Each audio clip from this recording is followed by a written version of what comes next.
Silent Hill Townfall is an upcoming psychological horror game developed by Scottish studio Screenburn Interactive, with publishing support from Konami and Annapurna Interactive. The story is set in 1996 and follows a man named Simon Ordell, who keeps waking up in the water near the docks of a fog-drenched village in Scotland called Street Amelia, with no memory of how he got there or what his connection to the place is. The biggest shift here is the perspective. This will be the first mainline Silent Hill game to fully commit to a first-person view, which is a significant departure from everything the series has done before. You are not carrying a radio this time. Simon carries a small handheld television that alerts him when creatures are nearby and gives him a rough outline of their bodies even through walls. That detail alone does a lot of work. It keeps the dread constant without turning you into someone who always has the upper hand. The game blends tense evasion, direct confrontations, and puzzle solving as Simon pieces together the truth about what happened in Street Amelia, and stealth is not an afterthought here. Simon can run and hide from enemies, and the PlayStation 5 version uses the DualSense controller to let players physically feel the footsteps of approaching creatures, even while hiding. That is a specific design choice that forces you to stay tense even when you think you are safe. This is also the third Silent Hill release in 3 years, which tells you where Konami's head is at. The franchise is being rebuilt piece by piece, and Townfall looks like the most experimental entry in the current wave. If it lands, it could change what people expect from this series going forward. Mortal Shell 2 is the standalone sequel to the dark fantasy action game Mortal Shell, developed by Cold Symmetry and published by PlayStack, and it is coming in 2026. You do not need to have played the first game to jump in, but if you did, you already know the tone: bleak, punishing, and layered with unsettling lore. The biggest mechanical change is one that fans of the original will immediately feel. Gone is the strict stamina system that defined the first game's combat. In its place is a faster, more aggressive style of play where you chain dodges and attacks without stopping to wait for a gauge to refill. That is not a small tweak. It fundamentally changes the rhythm of every fight. Melee combat remains the core of the experience, but now players also have access to firearms, including shotguns, revolvers, and a machine gun crossbow. The shell system returns as well, allowing you to possess the bodies of fallen warriors, each with their own innate strengths and unlockable abilities discovered through lost memories scattered across the world. The game features over 60 dungeons to explore, and the world is built to reward players who wander off the beaten path. Cold Symmetry went from a scrappy indie debut to something clearly far more ambitious. If the combat feels as good in practice as it does on paper, Mortal Shell 2 could be one of the defining Souls-like releases of this generation. Blight Survival is a medieval co-op survival horror game set in a world where two kingdoms are locked in ongoing conflict, while a mysterious plague called the Blight spreads across the war-torn land, turning the dead into something far worse. You and up to 3 other players take on the role of the Rithens, an order of warriors tasked with hunting down and destroying the source of the infection. What separates this from most co-op games in the genre is its tone. Combat looks methodical and weighted, built around positioning and timing rather than fast-paced button mashing. Players use swords, shields, and period weapons against both infected enemies and hostile human soldiers. The world does not feel like a backdrop. It feels like something that existed before you arrived and will keep going after you are gone. The core gameplay loop takes heavy cues from extraction shooters and roguelites. You choose when to push further into infected territory and when to pull back with what you have already found. That tension between greed and survival is exactly what makes these structures work, and in a setting this brutal, the risk feels real. The numbers speak for themselves. Blight Survival has accumulated over 1.5 million wishlists on Steam, which is a remarkable figure for an indie release still in development. Public playtests are confirmed for later this year. This one has been building quietly for a while, and based on what has been shown so far, it has earned every bit of that anticipation. Supreme Experiment is a first-person, atmospheric action game announced in December 2025 by a developer called Argonaut Games. The premise centers on a world where, 100 years ago, humanity retreated into enormous vertical cities and abandoned the surface entirely. The machines left behind did not simply keep running. They evolved, forming a new species with its own culture, belief systems, and something resembling gods. Players descend into this forgotten surface world to find out why the machines suddenly went silent, uncovering a truth that threatens both the machines below and the people living safely in the towers above. The game features what it calls a fractured reality system, where a hacked neural implant allows the player to access a parallel dimension triggered by cryptic codes scrawled across the wasteland, a hidden layer of the world that expands into its own navigable realm with its own secrets. Now, full transparency. This project carries real uncertainty. The announcement trailer showed no actual gameplay footage, and the developer has no documented history in games. The studio appears connected to a Moscow-based visual effects company, which explains the exceptional production quality of the cinematic. The comparison to past overpromised projects is legitimate. That said, the concept is genuinely compelling, and the premise alone puts it in a category worth watching. Consider this one an eye on the horizon rather than a confirmed knockout. The original Fatal Frame 2 Crimson Butterfly was a PlayStation 2 survival horror game released in 2003, following twin sisters Mio and Mayu Amakura as they become trapped in a ghost-filled village cursed by a failed ritual. It was long regarded as one of the most frightening Japanese horror games ever made, and for good reason. Now it has been fully remade by Team Ninja and Koei Tecmo, released on March 12, 2026 for PlayStation 5, Xbox Series X and S, Windows, and Nintendo Switch 2. This is not a remaster. Everything from graphics and sound to gameplay systems and controls has been rebuilt from the ground up. The fixed camera angles of the original are gone. In their place is a modern, over-the-shoulder perspective that forces you to manually scan your surroundings, making the sudden appearance of a ghost far more unsettling.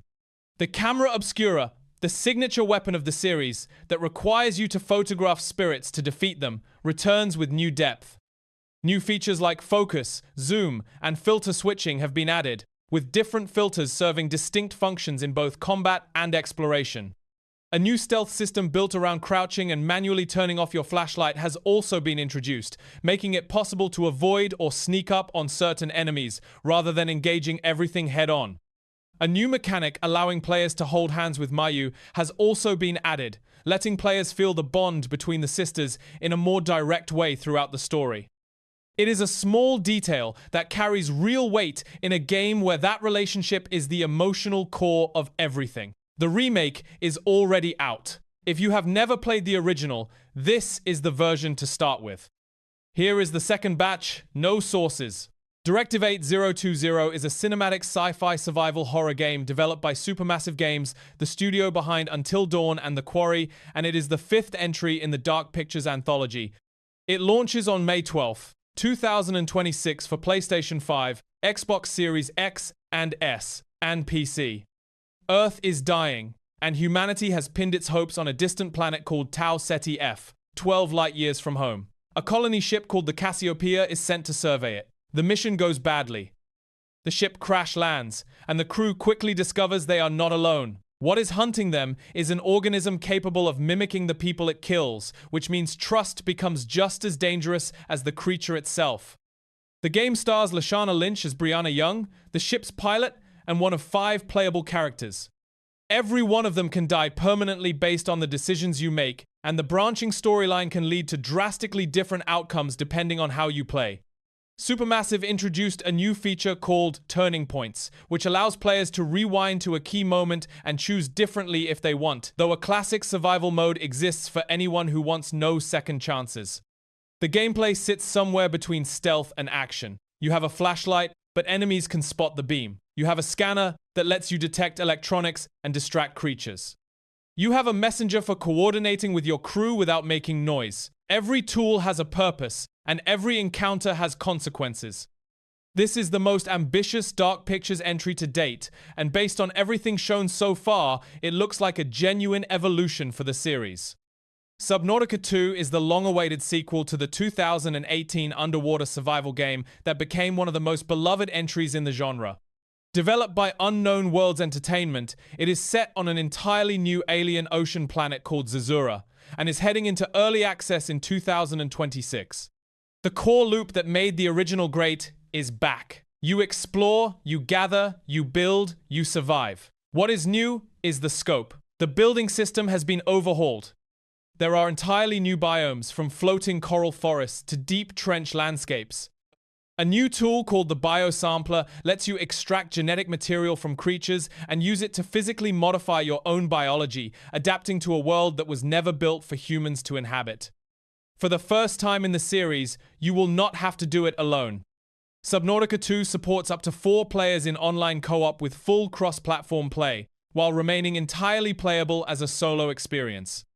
The developers have been very clear that no season passes, no battle passes, and no microtransactions are part of the plan. It is worth mentioning that the road to release has been turbulent.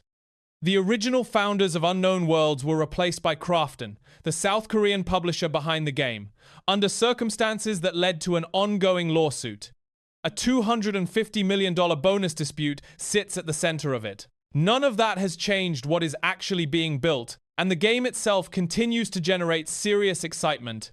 If even half of what has been shown is representative of the final product, Subnautica 2 could be one of the most talked about early access launches in years. Industria 2 is a narrative first-person shooter developed by the small independent studio Bleakmill, and it is coming to PC via Steam and the Epic Games Store in 2026. You do not need to have played the original, but if you did, you already know what this team is capable of. Atmosphere, tension, and storytelling that punches well above its weight class. The story picks up years after the first game. Nora is stranded in a parallel dimension, cut off from her home in 1989 East Berlin. She has spent years surviving alone, building a machine that could finally bring her back. Then something pulls her in the wrong direction, straight back into the pulsating core of Atlas, the runaway artificial intelligence she helped create. Now she has to face the consequences of that. The world she is moving through is unlike anything in the first game. Industrial decay bleeds into vast boreal wilderness, with machine-built structures sprawling through the landscape like something grown rather than constructed. Fights against the robots feel visceral, with oil spilling and limbs shearing off in ways that make every encounter feel genuinely dangerous. There are 5 upgradable weapons, crafting, explosives, and a physics-based inventory system that keeps everything grounded. The demo has already drawn very positive responses from players who tried it, and the team has confirmed the game is getting very close to launch. For a 2-person indie studio, what Bleakmill has built here is extraordinary.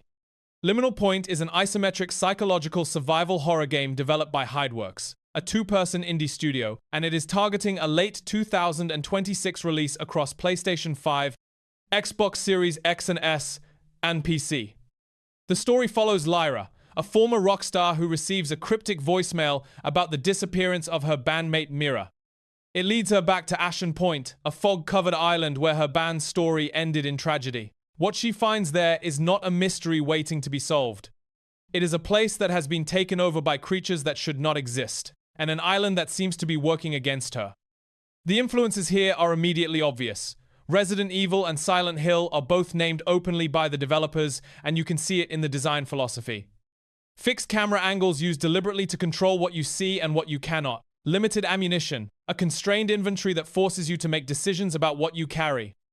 Combat built around patience and timing rather than aggression. What is striking is how confidently this small team is executing on a vision that most studios would struggle to pull off, even with far more resources. The game has already gathered over 80,000 wishlists on Steam.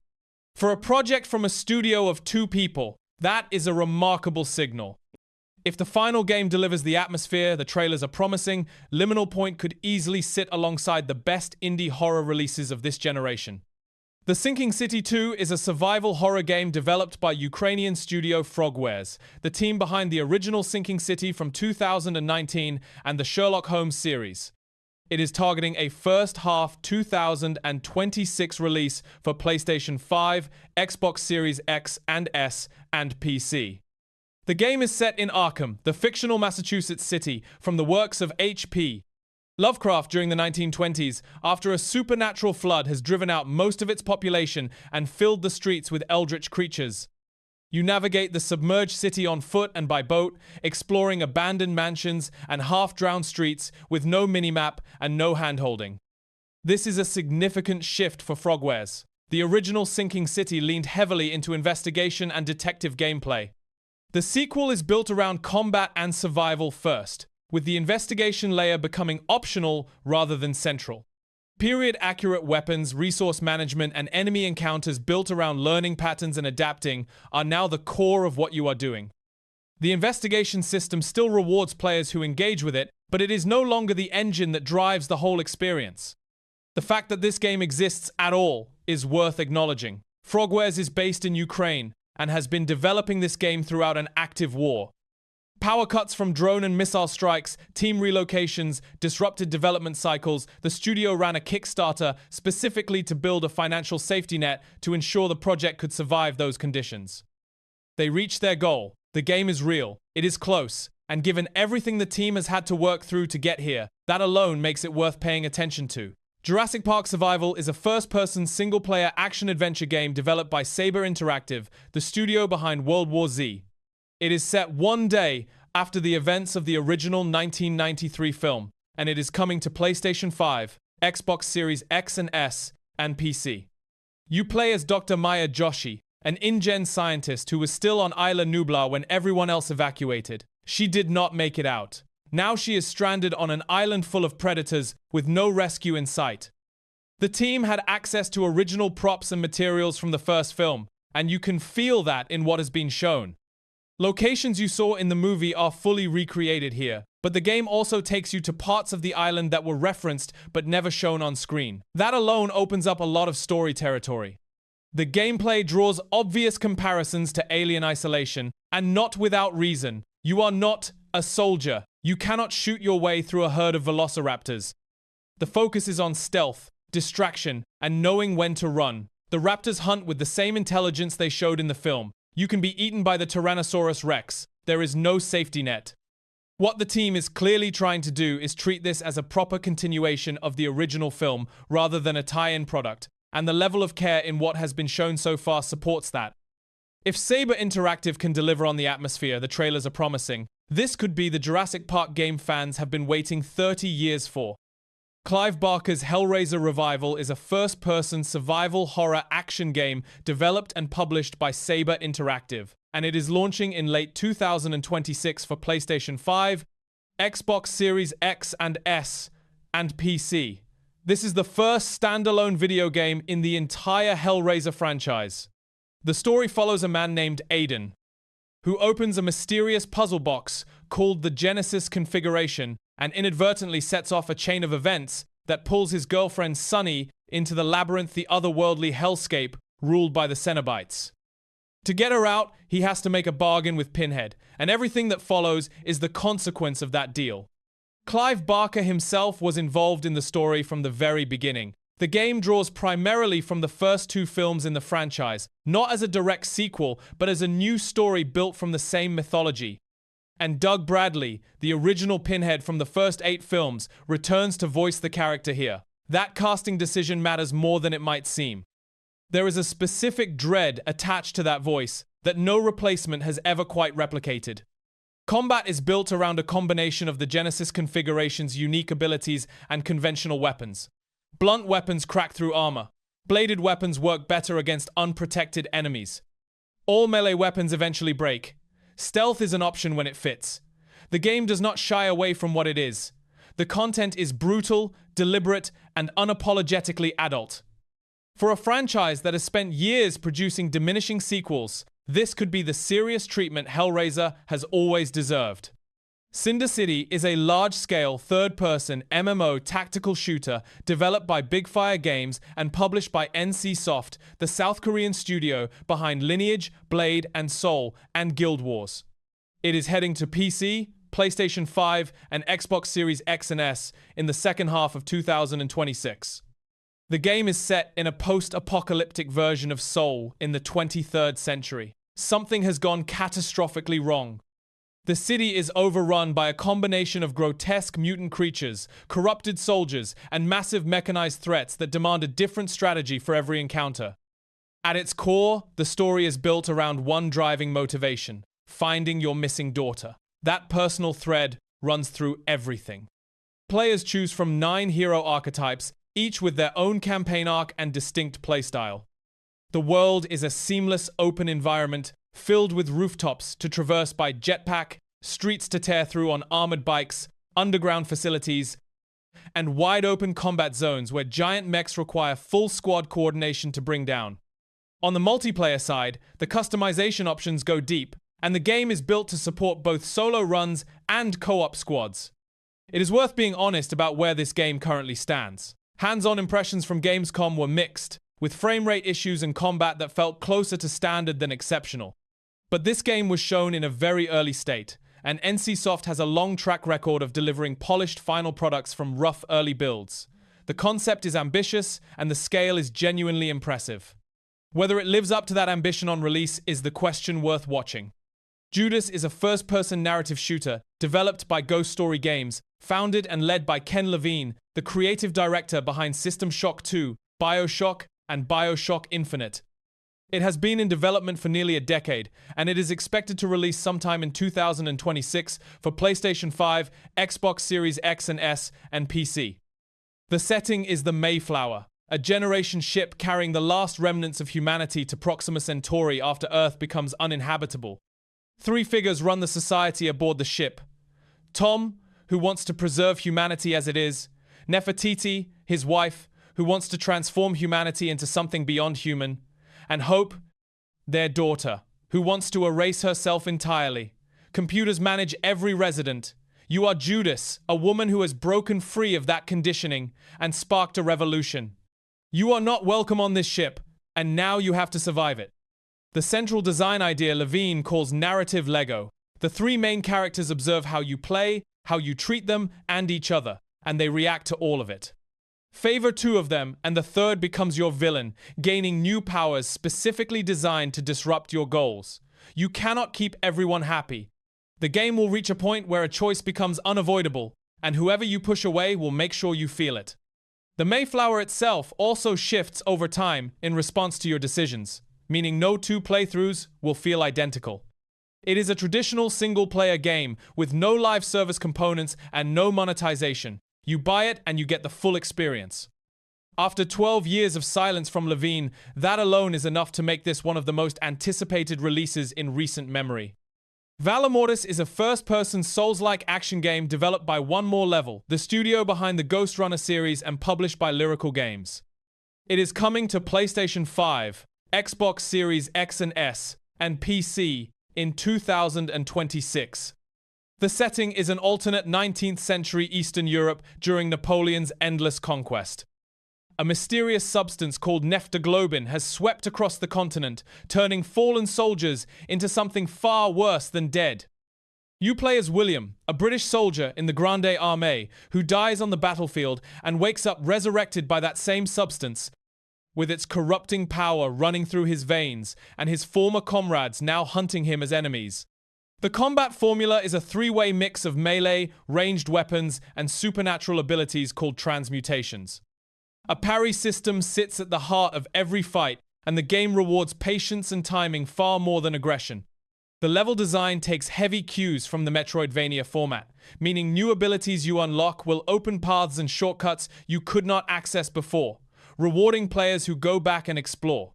Lanterns serve as this game's equivalent of bonfires, resting points that punctuate the brutal progression through a world that never stops feeling hostile.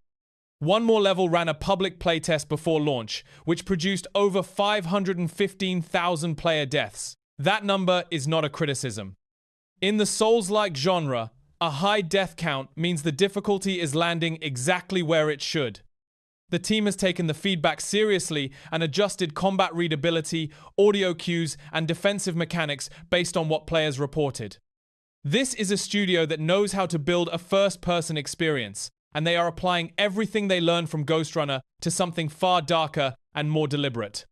Valor Mortis is shaping up to be one of the most interesting genre hybrids of the year. The Mound is a first-person survival horror game built entirely around the mythology of H.P. Lovecraft, and it pulls specifically from one of his lesser-known stories, a tale about an underground realm beneath a cursed mound in Oklahoma, where something ancient and deeply wrong has been living for centuries. You play as an archaeologist, drawn to the site, and what starts as an excavation becomes something far more disturbing the deeper you go.